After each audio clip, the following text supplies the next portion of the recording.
A very happy evening, friends. In today's session, we'll be discussing the answers for textual questions pertaining to from 0 to infinity. It's about Ramanujam, right? So, biography of Srinivasa Ramanujam. We had discussed this prose in last two sessions, and today's class will be discussing the answers. First question, it is asked, why did the students laugh at Ramanujam? ஏன் ராமானுஜனை பார்த்து மாணவர்கள் சிரிச்சாங்க? So shall we write the answer? உங்களில் யாருக்காவது பதில் தெரிஞ்சா நீங்க சாட் பாக்ஸ்ல கூட சொல்லலாம் இன் simple words.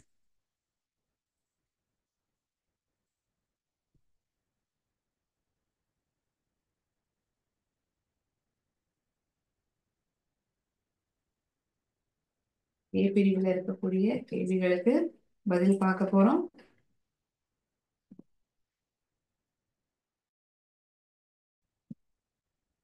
The students laughed at Ramanujam because he asked if no banana was distributed among no one, would everyone get one banana?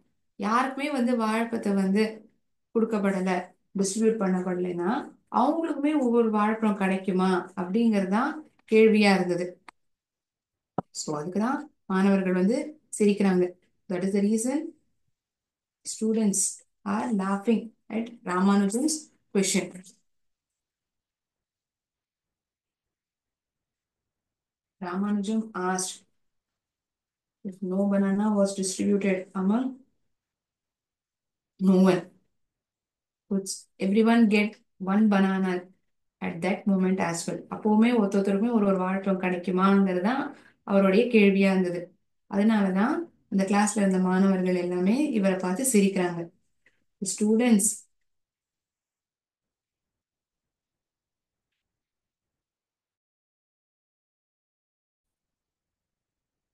laughed at Ramanujam because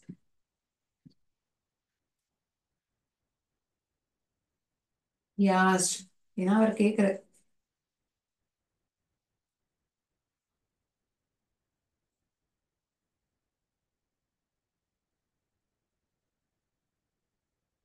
no banana was distributed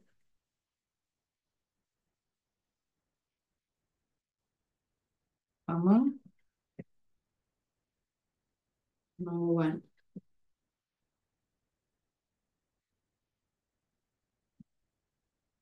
Would everyone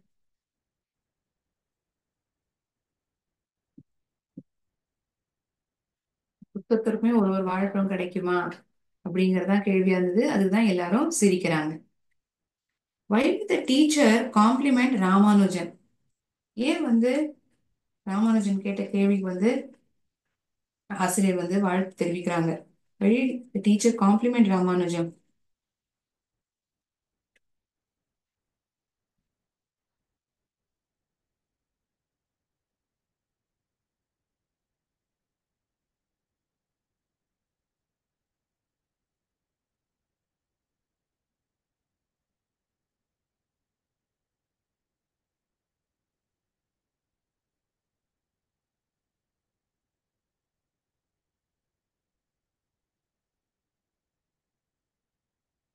The teacher complimented Ramanujan for asking a question.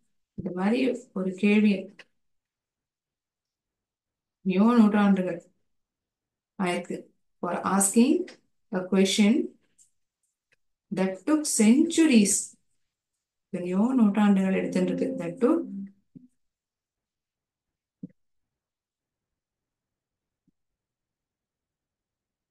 for mathematicians to answer.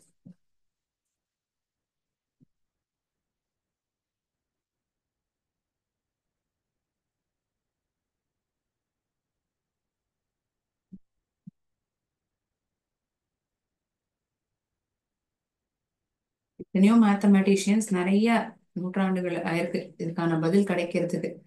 அதனாலயோ என்னமோ ஆசிரியர் இவருக்கு பாராட்ட தெரிவிக்கிறாரு. மூணாவது கேள்வி, What did Ramanujam do after reading the book on trigonometry? So after reading the book on trigonometry, Ramanujan started his own research. தன்னுடைய சொந்த research ஆரம்பிக்கிறார்.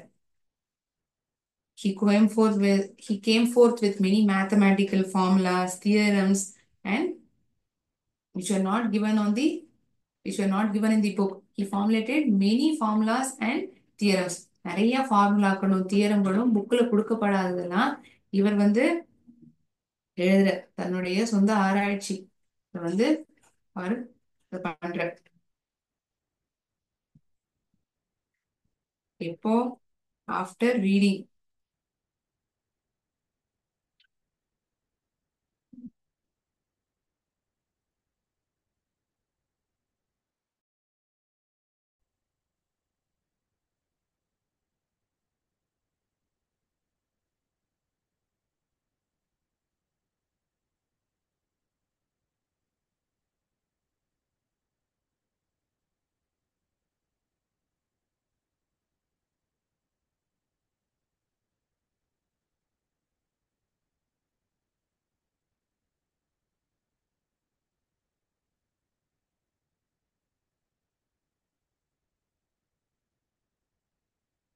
began his own research after he read the book on trigonometry. So he came forth with முன்கொண்டு வந்த என்ன நிறைய ஃபார்முலாக்களும் தியரங்களும். He came forth with many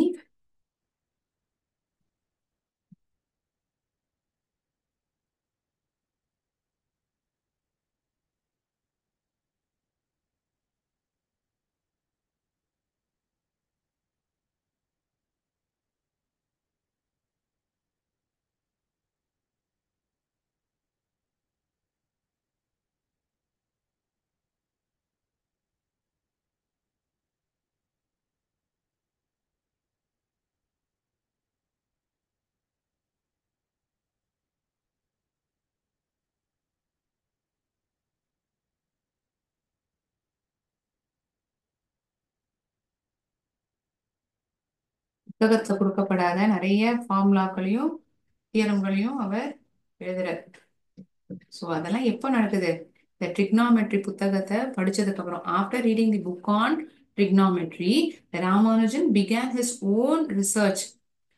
After this, he came forth with many mathematical theorems and formulas which was not given in the book.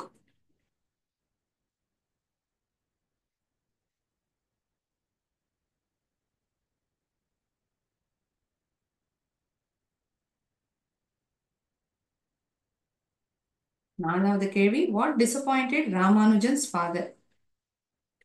எந்த ஒரு விஷயம் ராமானுஜனுடைய அப்பாவை வந்து ரொம்ப துக்கத்துல வந்து ஏற்படுத்திட்டு? What made him disappoint? Ramanujan வந்து 2 வாட்டி final first year arts examination வந்து ஃபெயில் ஆயிடுறாரு. அது மட்டும் இல்லாம ஹிஸ்டரி, இங்கிலீஷ், பிசியாலஜி இது எல்லாத்தையுமே வந்து பெருசா ஈடுபாடோட அவர் படிக்கல. He neglected the subjects. So this disappointed his father. இந்த ஒரு விஷயம்தான் அவருடைய அப்பாவுக்கு வந்து சோகத்தை ஏற்படுத்திது. Here is the first answer. Okay.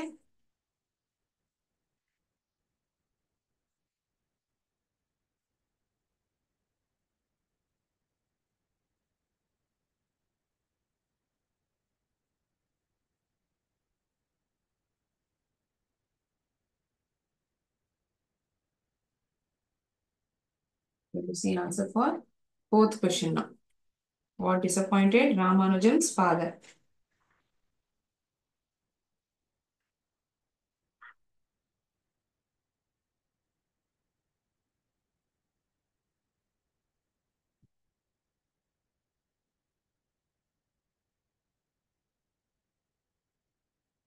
Ramanujan failed twice in his first year.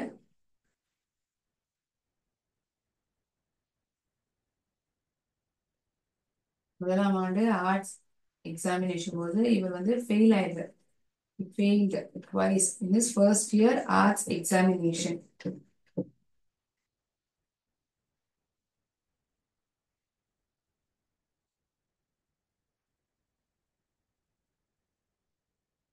ஏன் ஃபெயில் ஆறாரு? as he neglected மேக்ஸ்ல தான் அவருக்கு ரொம்ப ஈடுபாடு. மற்ற சப்ஜெக்ட்லாம் அந்த அளவுக்கு இன்ட்ரெஸ்டே இல்லை. he neglected.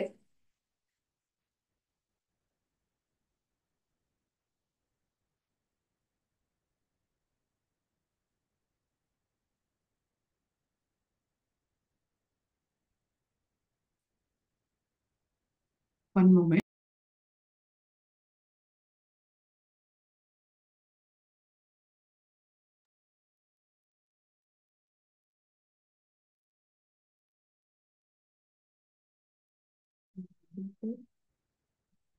The subjects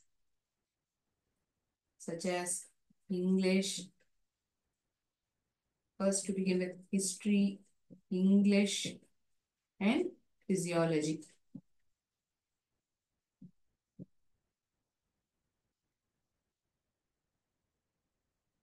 So this made Ramanujan's father to get disappointed on him.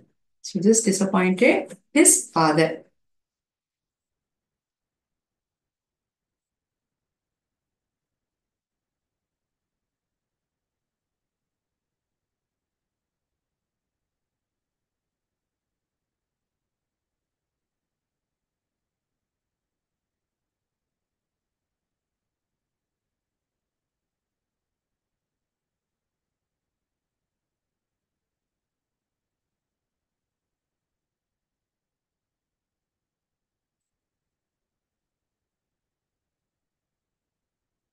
Fifth question, how did Ramanujan manage his paper crisis? நிறைய ஃபார்முலாஸ் வந்து சால்வ் கொஷின்ஸ் வந்து சால்வ் பண்ண வேண்டியதா இருக்கும். அதுக்கு வந்து அவர்கிட்ட போதுமான அளவு பேப்பர் இருக்காது. புத்தகங்களோ பேப்பர்களோ கிடையாது. அவருக்கு கிட்டத்தட்ட 2000 ஷீட்ஸ் தேவைப்பட்டது இல்லையா ஒவ்வொரு மாசமும். அதனால என்ன பண்ணுவார், இந்த சிறு துண்டு பேப்பர் கிடைச்சாலும் அதை விட மாட்டார்.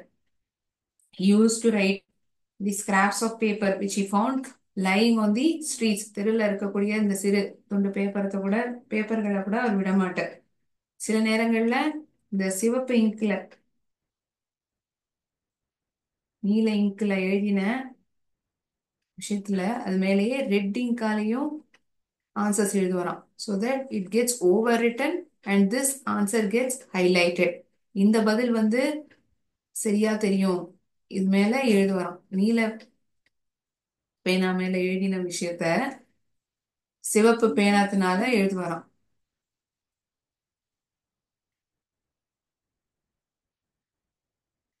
இப்படி இருக்குங்கிறது காட்டுறதுக்காக தான் நான் இப்படி எழுதியிருப்பேன். Don't get confused. ஏன் இப்படி எழுதியிருக்கேன்னு நினைச்சுக்காதீங்க. How he did the same thing I also showed it to you.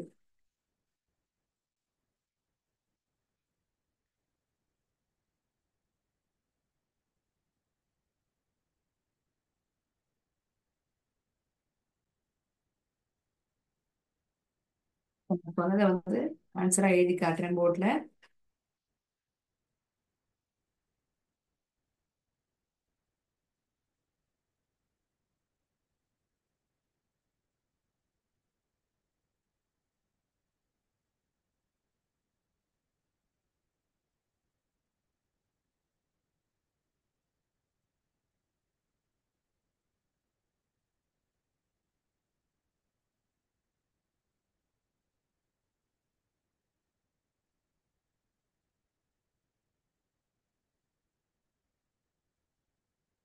It needed nearly 2000 sheets of paper every month.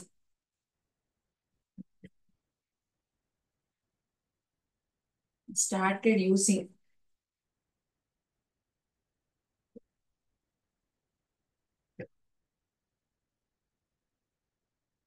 பெண்ணு தூக்கி படப்பட பேப்பர்களை கூட அவர் எடுத்துப்பாராம். அதை கூட வீணாக்க மாட்டாராம். He started using even scraps of வேணான்னு தூக்கி போடப்பட்ட பேப்பரை கூட அவர் விட மாட்டார். இந்த சிறு துண்டம் பேப்பரா இருந்தாலும், இப்ப இந்த டிக்கெட்லாம் இருக்கும்ல, அந்த தாள்லாம் இத்தினூண்டு தானே இருக்கும். அந்த மாதிரி பேப்பரை கூட அவர் விட மாட்டார். He started using even scraps of paper he found lying, அதாவது கீழே விழுந்திருந்த பேப்பர், அதான் lying on the streets அப்படின்னு எழுதப்பட்டிருக்கு.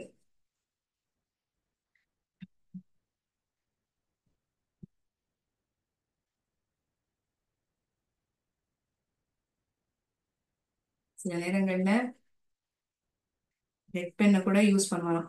ப்ளூ பென்ல எழுதின விஷயத்து மேல ரெட் பென்னால ஓவர் ரைட் பண்ணுவார். So that this answer gets highlighted sometimes.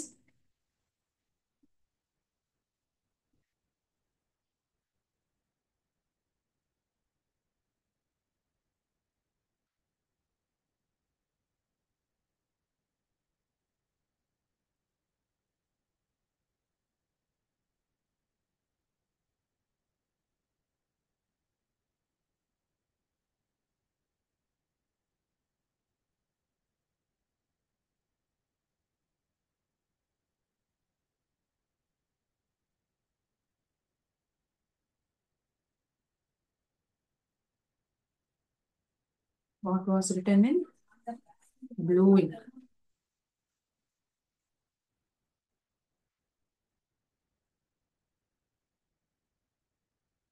Ramanujan needed 2000 sheets of paper every month. He started using even scraps of paper he found lying on the streets. தெருல இப்படி இந்த சிறு பேப்பர்களை கூட அவர் விட மாட்டார், அதை கூட உபயோகிச்சாராம். Sometimes he used a red pen to write over what was written in blue ink.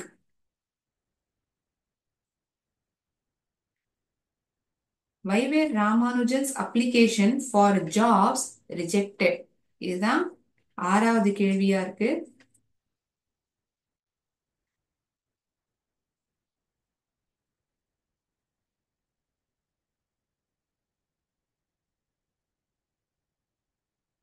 I'll wait for a minute for you to make note down of these answers. Then I'll write the answer for sixth question.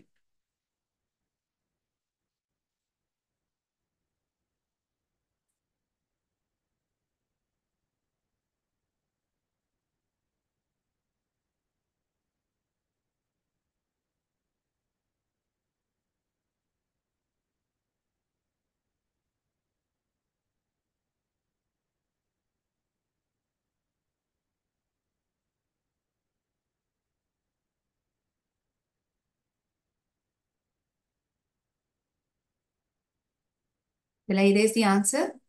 That is fourth answer. Shall I erase it?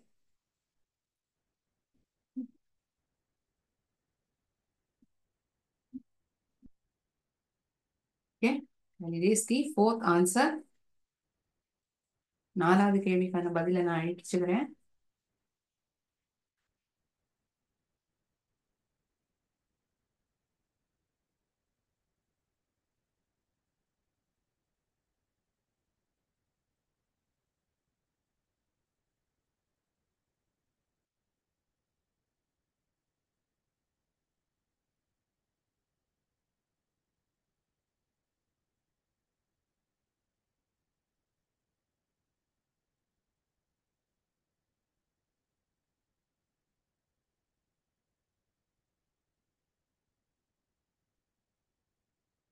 Ramanujan would show, அதாவது மடங்கி கசங்கி கிழிஞ்சு போன புத்தகங்கள்லாம் Ramanujan would show his frayed notebooks. இங்க கூட கடைசி கிளாஸ்ல இந்த ஃப்ரேடுக்கான அர்த்தம், ஃப்ரேட் நோட்புக்னா எப்படி இருக்கும்னு கேட்டிருந்தீங்க, நான் கூட காமிச்சேன். இந்த மடிஞ்சு போன புத்தகங்கள், ஃப்ரேட் notebooks.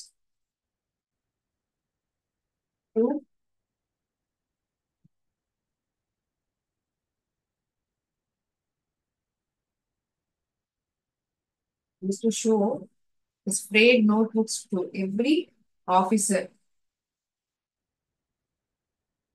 but no one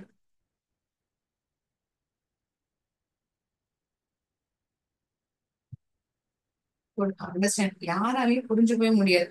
No one could understand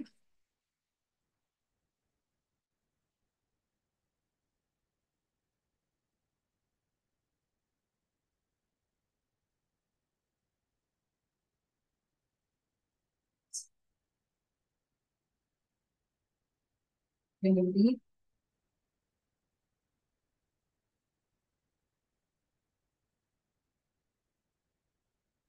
one person. அதை படிச்சு புரிஞ்சுக்க முடியாத காரணத்தினால இவருடைய அப்ளிகேஷன், அந்த வேலைக்காக போடப்பட்ட அப்ளிகேஷன் எல்லாமே வந்து நிராகரிக்கப்பட்டதாம். So the applications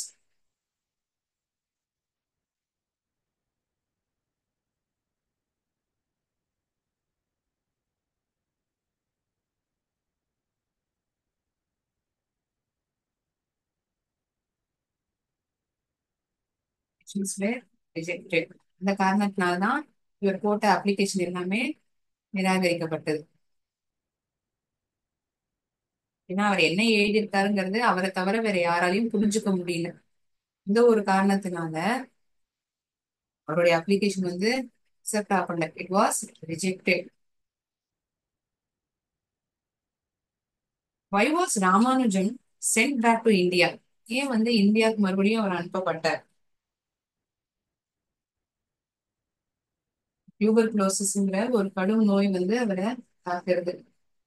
He couldn't sustain over there as he was pure vegetarian. He had to cook food by himself. And one point of time, this tuberculosis came and he couldn't sustain over there. அங்க இருந்து அவரால தாக்கு பிடிக்க முடியல. அதனாலதான் இந்திய நாட்டுக்கு வந்து அவர் மறுபடியும் அனுப்பப்பட்டார்.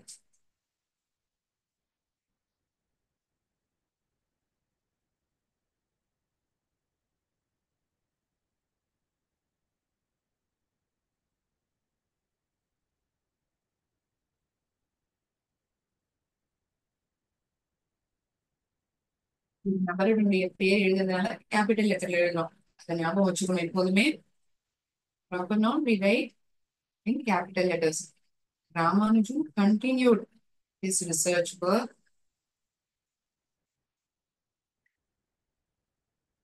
எல்லாம் சின்ன சின்ன விஷயம் நம்ம அப்பப்போ ஞாபகம் வச்சுக்கிறது நல்லது தானே.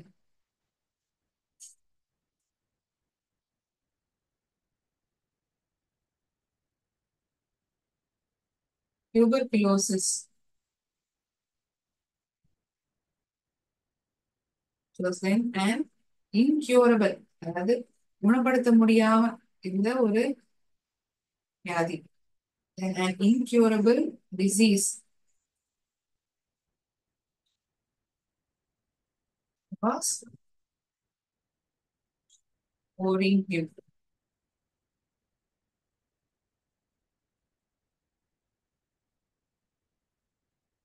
அவர் இந்தியாவுக்கு மறுபடியும் அனுப்பப்பட்டார். So he was sent back to India. எப்படி உடம்போட அங்க வந்து ஆராய்ச்சி எல்லாம் செய்ய முடியும்? வந்து போதுமான அளவு தெம்போ ஆரோக்கியமோ இல்ல. So he was sent back to India. காரணத்தினால்தான் அவர் மறுபடியும் இந்தியாவுக்கு அனுப்பப்பட்டார்.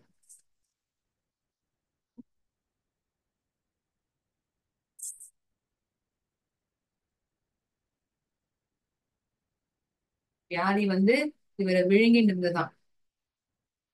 அதுதான் டிவோரிங் ஆன அர்த்தம். நான் இந்த பதில எழுதும்போது டிவோரிங் வார்த்தையை எழுதியிருக்கேன்.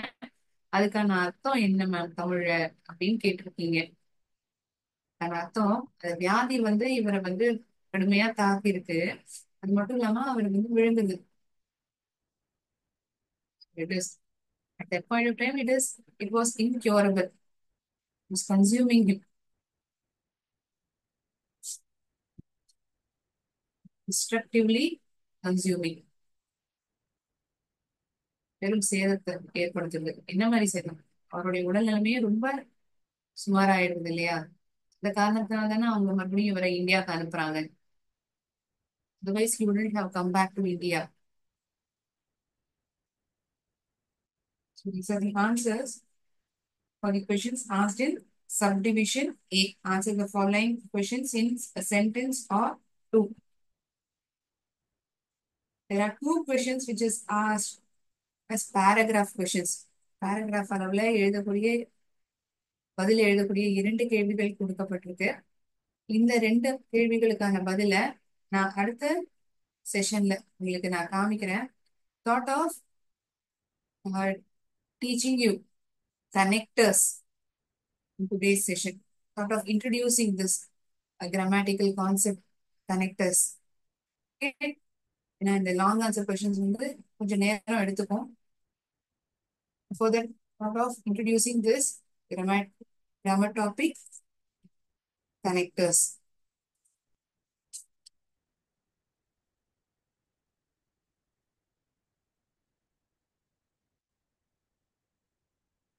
இணைக்கும் வார்த்தைகள், இணைப்பு வார்த்தைகளா நம்ம இந்த கனெக்டர்ஸ உபயோகிக்கலாம். அதுக்கு வந்து வேற வேற பேர்கள் இருக்கு. கன்ஜங்ஷன்ஸ் சொல்லுவோம், லிங்கர்ஸ்னு சொல்லுவோம். Conjunctions also called as connectors, linkers, link words. இணைக்கிறது, இரண்டு வாக்கியங்களை இணைக்கக்கூடிய வார்த்தையாக இந்த கன்ஜங்ஷன்ஸ் பெயர்து. இந்த ரெயில் பெட்டியை ஞாபகம் வச்சுக்கலாம். இந்த கன்ஜங்ஷன்ஸ் வரும்போது இரண்டு ரெயில் பெட்டியை வந்து எப்படி இணைக்கிறாங்க, அந்த லிங்க் இருக்கும் இல்லையா, ஒரு ஒரு போகிக்கும் இன்னொரு போகிக்கும் கனெக்ட் பண்ணோம்னா ஒரு செயின் இருக்கும் இடையே. This chain, this bogie and another one gets connected. Same way, conjunctions also function. Connects two or more words, phrases, sentences. இதுக்கான வெவ்வேறு பெயர்கள் என்னன்னு நான் சொன்னேன். கனெக்டர்ஸ்,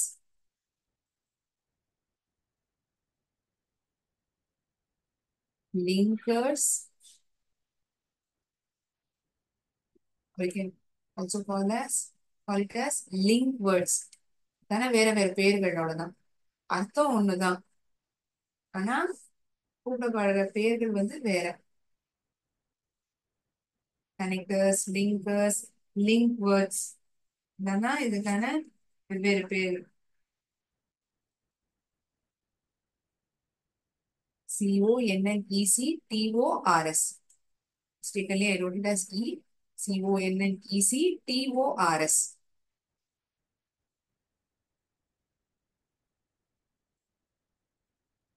இன்ட்ரெஸ்டிங்கா ஒரு கேமா பார்க்கலாம்.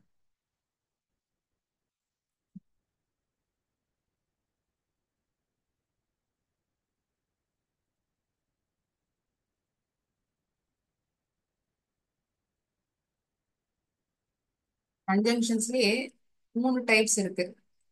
3 types of conjunctions. One of them is coordinating conjunctions. The coordinating conjunctions என்ன மேம் பண்ணும், இரண்டு வார்த்தைகளை ஒத்துழைக்கும், அதாவது ரெண்டு வாக்கியங்களை வந்து ஒத்துழைக்கும். Two sentences are of equal importance. சம முக்கியத்துவமுடன் இருக்கக்கூடிய இரண்டு வாக்கியங்களை இணைக்கிறதுக்காக பயன்படுத்தக்கூடிய கன்ஜங்ஷன் தான் இந்த கோஆர்டினேட்டிங் கன்ஜங்ஷன்ஸ். எந்த மாதிரி வார்த்தைகள்லாம் பயன்படுத்தலாம்? ஃபேன் பாய்ஸ்ங்கிற க்ளூவோட நீங்க ஞாபகம் வச்சுக்கலாம். என்ன வார்த்தை? Fan boys.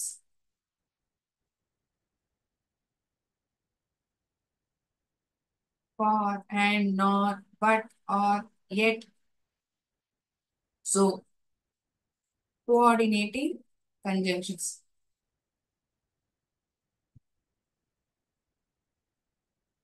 Is one of the type of conjunctions. Coordinating conjunctions.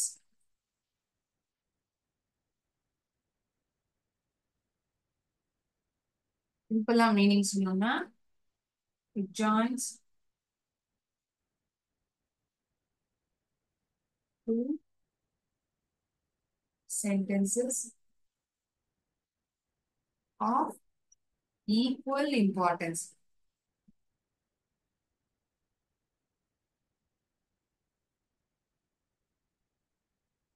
சம அளவுல இருக்கக்கூடிய முக்கியத்துவத்துடன் இருக்கக்கூடிய இரு வாக்கியங்களை இணைக்கிறதுக்காக இந்த கோஆர்டினேட்டிங் கன்ஜங்ஷன் பயன்படுத்துறோம்.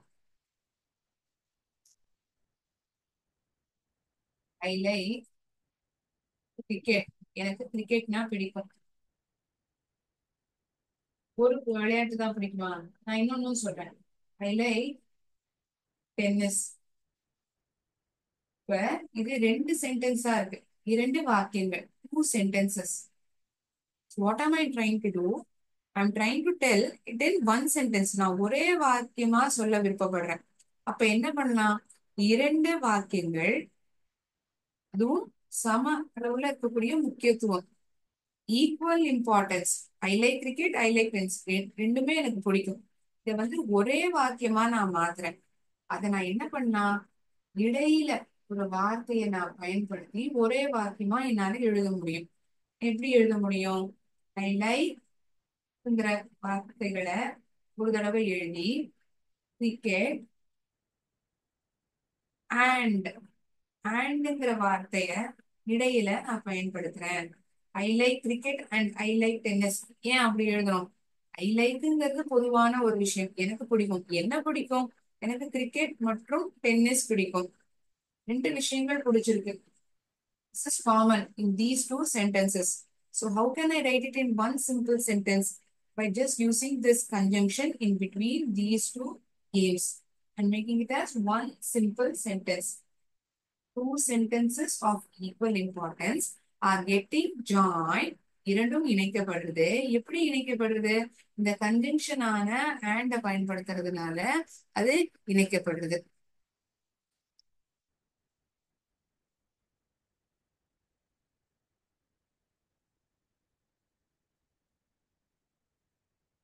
இரண்டு வாக்கியங்கள் எப்போதுமே அப்படிதான் இருக்குமா மேம்? ஒரு சென்டென்ஸ் வந்து இன்னொரு சென்டென்ஸ் சார்ந்து இருக்கலாம், டிபெண்ட் ஆயிருக்கலாம். இப்போ வந்து என்ன ஆகும்? சப்பார்டினேட்டிங் கன்ஜங்ஷன்ஸ் பயன்படுத்துவோம். சில நேரங்கள்ல பேர்ஸா பயன்படுத்துவோம் கன்ஜங்ஷன்ஸ. இந்த வார்த்தை இருக்குன்னா இன்னொரு சென்டென்ஸ்ல இன்னொரு வார்த்தையும் கட்டாயமாக இருக்கும். Neither nor, either or, not only but also, இது போன்ற வார்த்தைகள் அது கோரிலேட்டிவ்ல வரும். நம்ம ஒன்னொன்னா கத்துப்போம். He loves to play badminton dash cricket. அவனுக்கு பேட்மிண்டன் விளையாட பிடிக்கும், அவனுக்கு கிரிக்கெட் விளையாட பிடிக்கும். அப்படிங்கறதுதான் இரு வாக்கியங்களா இருந்திருக்கும் தனித்தனியா எழுதியிருந்தா, இல்லையா? அதை நான் வந்து என்ன பண்ணிருக்கேன், ஒரே சென்டென்ஸா எழுதியிருக்கேன். இங்க வந்து இடையில ஒரு கன்ஜங்ஷனை பயன்படுத்தணும். அந்த கன்ஜங்ஷனை பயன்படுத்தினேன்னா அது ஒன் சிம்பிள் சென்டென்ஸா ஆயிடுது. அது என்ன வார்த்தை? I like, I'm sorry, he loves to play badminton but cricket. அந்த வார்த்தையை பயன்படுத்த முடியுமா? ஆனால் அப்படிங்கிற வார்த்தையை பயன்படுத்த முடியுமா? கான்ட்ரடிக்டிங்கா இருக்கு, கான்ட்ரரியா இருக்குன்னா அப்போ பட்டை பயன்படுத்தலாம். ஆனால் நான் இப்படி பண்ணேன், ஆனா இது நடந்தது. கான்ட்ரரியா இருக்கும்போது பட்டை பயன்படுத்தலாம். அதனால வரும்பொழுது சோ உபயோகிக்கலாம். இங்க ரெண்டு விஷயங்கள் பிடிக்கும்னு சொல்றேன். ஒன்று மட்டும் அல்லாமல் மற்றொன்றும் பிடிக்கும்.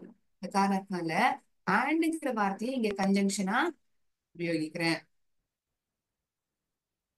ஐ am very hungry dash the fridge is empty. இந்த படத்தை பார்த்தோம்னா இந்த நபர் வந்து ஃப்ரிட்ஜை திறந்து பாக்குற, ஃப்ரிட்ஜை திறந்து பார்க்கும்பொழுது அவர் கடும் பசியில இருக்க. எனக்கு ரொம்ப பசிக்கிறது, ஆனா ஃப்ரிட்ஜ்ல ஒண்ணுமே இல்லை. எனக்கு ரொம்ப பசிக்கவும் செய்யுது, ஃப்ரிட்ஜ்ல ஒன்னும் இல்லவும் இல்லை. அப்படி சொல்ல முடியுமா? எனக்கு ரொம்ப பசிக்கிறதுனால ஃப்ரிட்ஜ் காலியா இருக்கு அப்படின்னு சொல்லுவோமா? எனக்கு ரொம்ப பசிக்கிறது, ஃப்ரிட்ஜ்ல ஏதாவது இருக்கணும்ல, ஆனா ஒண்ணுமே இல்லை. ஆனாங்கிற வார்த்தை இந்த இடத்துல பயன்படுத்தப்படுறது. I am very hungry but the fridge is empty. இந்த கோஆர்டினேட்டிங் கன்ஜங்ஷன் பயன்படுத்தும் பொழுது கமாவை முன்னாடி இருக்கக்கூடிய சென்டென்ஸ்ல உபயோகிக்கிறோம். அதை நீங்க கவனிக்கிறீங்கன்னு நான் நம்புறேன். He listen to me dash he did not understand it. அவன் நான் பேசினதை வந்து கவனமா கேட்டுண்டான், ஆனா அவனால புரிஞ்சுக்க முடியல. கேட்டுண்டான் ஒரு பாசிட்டிவ் சென்டென்ஸ். ஒண்ணு வந்து பாசிட்டிவா இருக்கு, இன்னொரு சென்டென்ஸ் வந்து எப்படி இருக்கு? புரிஞ்சுக்கல, ஒரு நெகட்டிவ் சென்டென்ஸா இருக்கு, கான்ட்ரரியா இருக்கு. அதனால இங்க ஆனால்ங்கிற வார்த்தையே பயன்படுத்த வேண்டியதா இருக்கு. நான் பேசினதை அவன் கேட்டுண்டான் கவனத்தோட, ஆனா அவன் புரிஞ்சுக்கல. கேட்டுண்டதுனால புரிஞ்சுக்கல அப்படி சொல்ல முடியுமா? he listened to me so he did not understand it. அவன் கவனமா கேட்டுண்டதுனால அவன் புரிஞ்சுக்கல அப்படின்னு நம்ம சொல்லுவோமா என்ன? மாட்டோம். கேட்டுண்டான், ஆனா அவன் புரிஞ்சுக்கல, but he did not understand it. இது சரியான வார்த்தையா இருக்கும் இல்லையா?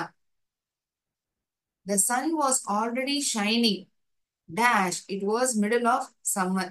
சூரியன் பிரகாசமா ஜொலிச்சிருந்தது, ஏன்னா அது வந்து இப்ப சம்மர், கோடை மாதம். கோடை மாதத்துல இடையில இருக்கிறதுனால சூரியன் வந்து ரொம்ப அற்புதமா அது ஜொலிச்சிருந்தது. The sun was already shining. ஏற்கனவே அது ஜொலிச்சிருந்து. ஏன்? For it was middle of the summer. ஏன்னா, you're telling the reason why it is shining brightly. Why it is shining. For. ஃபார்ங்கிற வார்த்தை இங்க ஒரு கன்ஜங்ஷன். இந்த கன்ஜங்ஷனை வந்து நம்ம கோஆர்டினேட்டிங் கன்ஜங்ஷனா உபயோகிக்கிறோம். Radha was on leave yesterday. Dash she was sick. உடம்பு முடியாத காரணத்தினால அவ நேத்திக்கு லீவ்ல இருந்தா. Radha was on leave yesterday and she was sick. இப்படி சொல்லுவோமா? சொல்லுவோமா மாட்டோமா? அவ லீவ்ல இருந்தா, அது மட்டும் இல்லாம உடம்பு முடியாமலேயும் இருந்தா. இந்த மாதிரி இந்த சென்டென்ஸ் சொல்ல முடியுமா? முடியாது. ஏங்கிற காரணம் இங்க இரண்டாவது வாக்கியத்துல தரப்பட்டிருக்கு. 3 ஆப்ஷன்ல என்ன வார்த்தைகள்லாம் எழுதியிருக்கு? மற்றும், yet, for, இருந்த போதிலும் அர்த்தம் எட் தருது.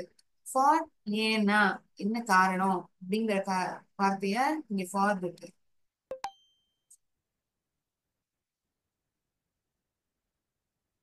Do not forget to lock the door. Dash turn off the lights. கதவை சாத்தவும் மறந்துடாத. அது மட்டும் இல்லாம லைட்டையும் அணைக்க மறந்துடாத. Do not forget to lock the door nor turn off the lights. ஒரு விஷயம் மட்டும் இல்லாம இன்னொன்னுத்தையும் மறந்துடாத அப்படின்னு சொல்றாங்க. அதனால இந்த இடத்துல நார்ங்கிற கன்ஜங்ஷன் இணைக்கும் வார்த்தையாக நம்ம பயன்படுத்துறோம். Do not forget to lock the டோர்ங்கிறது ஒரு சென்டென்ஸ். டர்ன் ஆஃப் த லைட்ஸ்ங்கிறது இன்னொரு சென்டென்ஸ். இதுக்கு இடையில பயன்படுத்துறோம் இந்த வார்த்தைய நார்ங்கிற வார்த்தையை பயன்படுத்தி ஒன் சென்டென்ஸா நம்ம ஃபார்முலேட் பண்றோம். கோஆர்டினேட்டிங் கன்ஜங்ஷன் உபயோகிக்கிறதுக்கு முன்னாடி ஃபர்ஸ்ட் சென்டென்ஸ் எழுதினதுக்கு அப்புறம் கமாவை பயன்படுத்துறோம். So like this, we identify connectors. So like this, we have many conjunctions. We'll be learning one by one. At the class view, நம்ம இதை தொடர்ந்து பார்க்கலாம். Okay. So thank you so much, friends. This I'll end the session. நன்றி. வாழ்க பாரதம், வெல்க தமிழகம்.